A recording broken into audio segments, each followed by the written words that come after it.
তরুণী চিকিৎসককে দ্বিতীয় অভয়া করে দেওয়ার হুমকি, জোর করে অন্য বিভাগে ডিউটি প্রতিবাদ করলে হুমকি দেওয়ার অভিযোগ।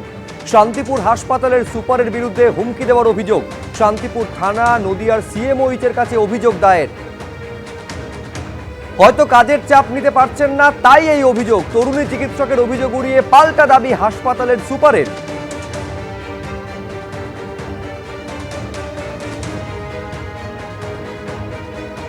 সঞ্জয় রায়ের সর্বোচ্চ শাস্তির সওয়াল সিবিআইয়ের। আরজিকর মেডিকেল কলেজ হাসপাতালে ধর্ষণ খুনের মামলায় সর্বোচ্চ শাস্তির পক্ষে সওয়াল করল সিবিআই। অত্যন্ত জঘন্যভাবে কর্তব্যরত চিকিৎসককে ধর্ষণ এবং খুন করা হয়েছে।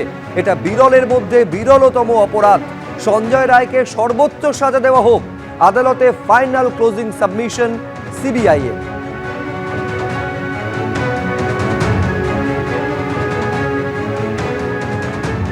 এখনো পর্যন্ত কোনো ক্লু, কোনো তথ্য পুলিশের কাছে নেই।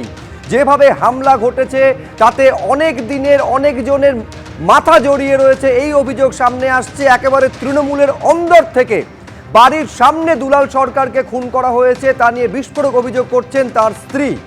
একই সুরে অন্তর্দ্বন্দ্বে খুনের ঘটনা ঘটেছে বলে পুরসভার যিনি চেয়ারম্যান, অর্থাৎ ইংরেজবাজার পুরসভার চেয়ারম্যান কৃষ্ণেন্দু নারায়ণ চৌধুরী, তিনিও একই কথা বলছেন। ইনার ক্ল্যাশের কথা কৃষ্ণেন্দু নারায়ণ চৌধুরী বলছেন। দেখো, মোটিভ কি তা নিয়ে এখনো ধোঁয়াশা রয়েছে। পুলিশ সূত্রে যেটা জানা যাচ্ছে যে এই খুনের পেছনে একাধিক মাথা রয়েছে, কিন্তু তারা কারা, কি কারণে খুন করা হলো দুলাল সরকারকে, সেই বিষয়ে এখনো পুলিশ অন্ধকারে। তোমাকে বলে রাখি, আজকে 3 অভিযুক্ত যাদেরকে দুলাল সরকার খুনের ঘটনায় গ্রেপ্তার করা হয়েছে তাদেরকে মালদা জেলা আদালতে পেশ করা হয়, সিজিএম কোর্টে তাদেরকে পেশ করা হয়। এবং সেখানে সরকারি আইনজীবী যখন সওয়াল জবাব করছিলেন তখন সরকারি আইনজীবী জানান যে 3 জন গ্রেপ্তার হয়েছে তারা পেশাদার খুনি, প্রফেশনাল মার্ডারার তিনি বলেন। ফলে স্বাভাবিকভাবে তিনি বলেন, তারপরেই বলেন যে মূল মাথা এখনো গ্রেপ্তার হয়নি। তাহলে এই মূল মাথাকে পুলিশ এখনো এই মূল মাথাকে গ্রেপ্তার করতে পারেনি। তার ফলে এর পেছনে কারণ কি কারণে খুন করা হলো দুলাল সরকারকে তা এখনো পরিষ্কার নয়। একদিকে যেমন রাজনৈতিক ব্যক্তিত্ব যারা রয়েছেন, তৃণমূল কংগ্রেসের অন্দর থেকে প্রশ্ন উঠতে আরম্ভ করেছে যে এর পিছনে অন্তঃকলহ থাকতে পারে, দলের ইনার ক্ল্যাশ থাকতে পারে।